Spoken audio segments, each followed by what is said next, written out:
Hello friends, welcome to C# Intermediate to Advanced tutorial. In this video, we are going to send our trace messages to a text file. So in the previous video, we saw how the trace informations are sent to the debug window. So now we will see how the same information can be sent to a text file.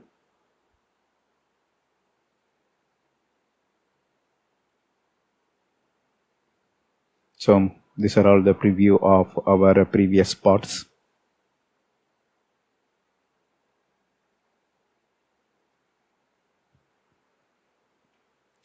So in the last video, we used a trace switch, trace source, and we assembled these two.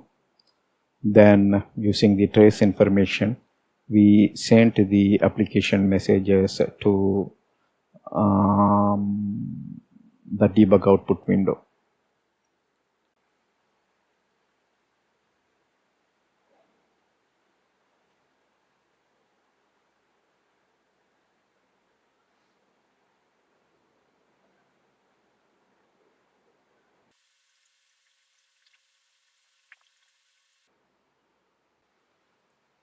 So this is the class we will create for sending the trace messages to a text file. So for the constructor, we will pass the path to the trace file. Then we will give a name for this trace listener. So after constructing this, along with the trace message, we can log some standard information. So for that, we need to set a property. So the property is trace output options. Using this trace output options, we can add additional information along with the actual trace messages.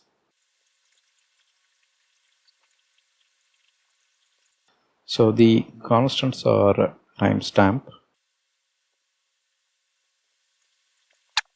The property is trace output option.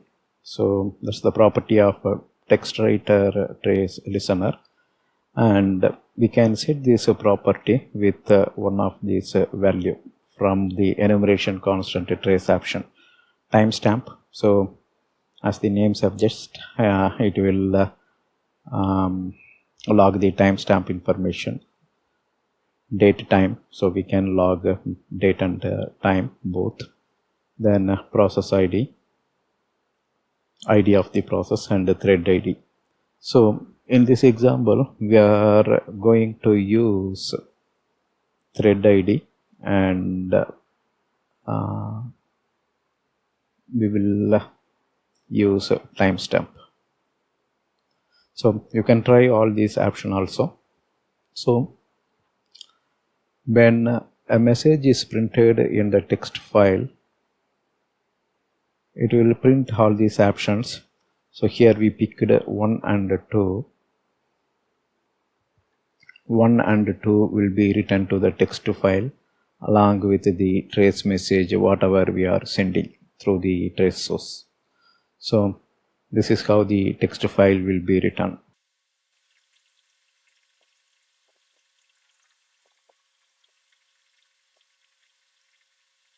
So in the last video, we saw how a message is delivered to debug output window.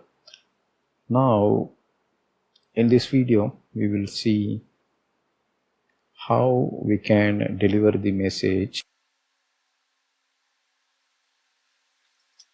to text file also. So this is the part we are going to implement now, of course using the TextWriterTraceListener.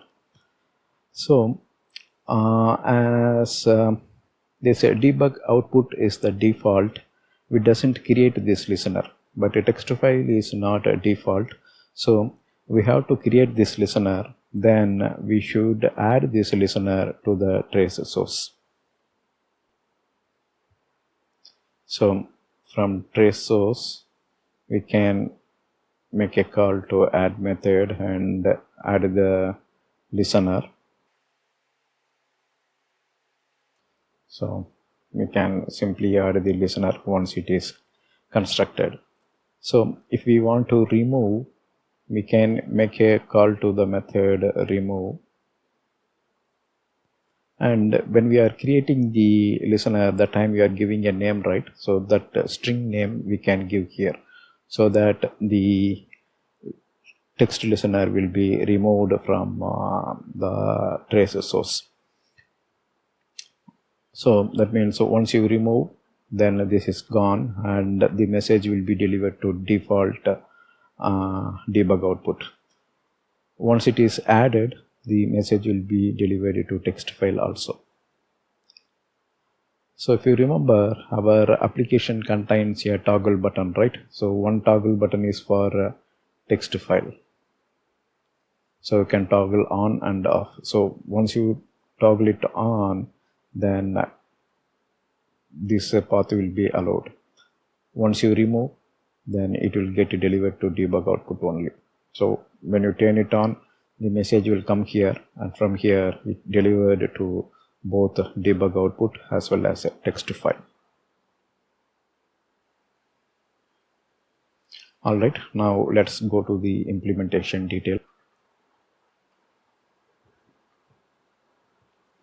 So this is the checkbox name, that means the toggle button for turning on and off the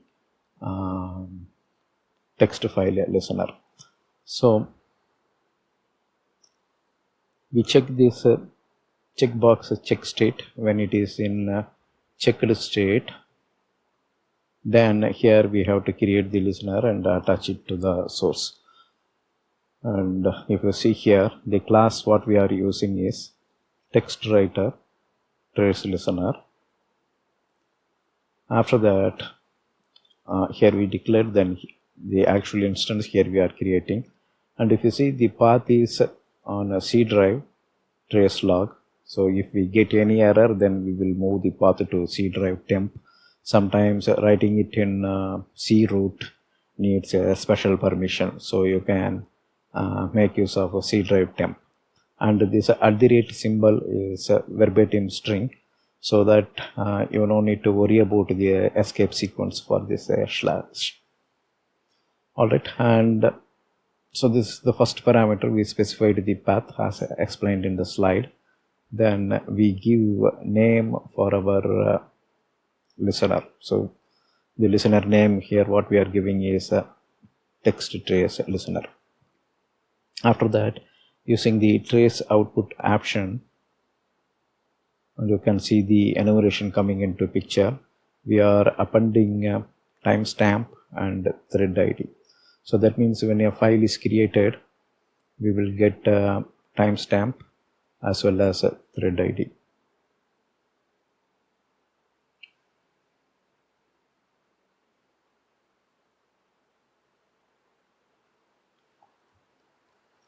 Alright, so here the instance is ready. We created a TextWriterTraceListener. We specified where is the path and we gave a name. Then we set the option for the trace output. So what are all the text content that needs to appear before the actual trace message. Alright, next if you see trace source.listeners.add, and if you notice here, the listener is a collection here. So you can add n number of listeners to a trace source. And in the previous video, we already saw that the trace source already delivered the message to the debug output window.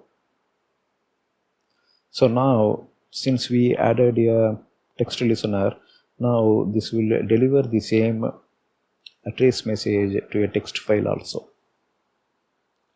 So that's why here we make use of the add method and we pass our text listener here.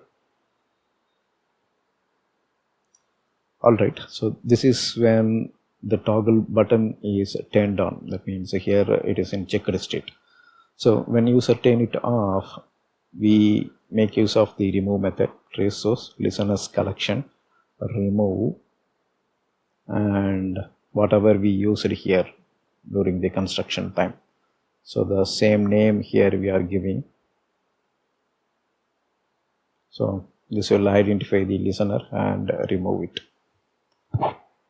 So this way we are turning on and off the text file trace listener.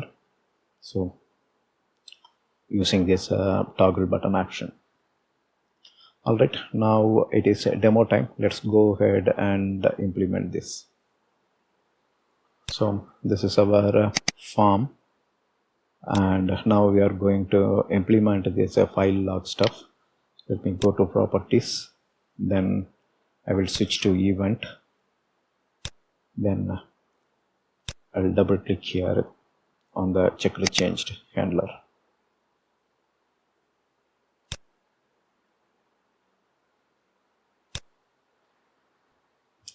Since the code is already explained in the slide, I am directly pasting it here. You can download this code from the video description. You can either copy paste, or if you want to see the IntelliSense, all the stuff, you can manually type also. So trace output option. So all these IntelliSense stuff you will get when you are typing the code manually. But if you copy paste also, that's okay. Your learning will go quick, and if you type, you get good hands-on when you are writing the code. Alright, now let us test this. And if you see in the previous video, we already returned the trace information, and this is the part. So if you see here, trace information we already wrote for each detected prime number. Now only change what we made is we supported one more listener. Now let me run this. Let me clear the output window, and I'll give 22. Okay, so we haven't yet turned on the C drive, I mean the text file trace listener stuff. If I go to C drive, I want to find anything. Let me turn it on and check this again.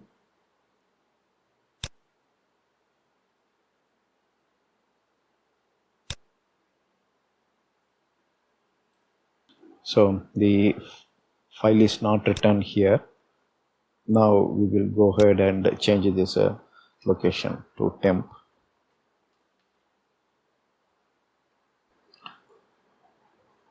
So you have to make this correction, or you have to start your Visual Studio as administrator.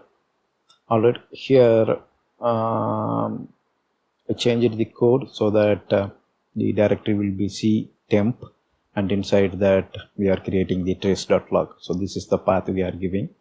Let us run this once again. We clear it, and I will turn on the file log. I will give 400. So you can see that it is delivered to the default listener. Now we will go here to trace log, and you can see the messages are written here.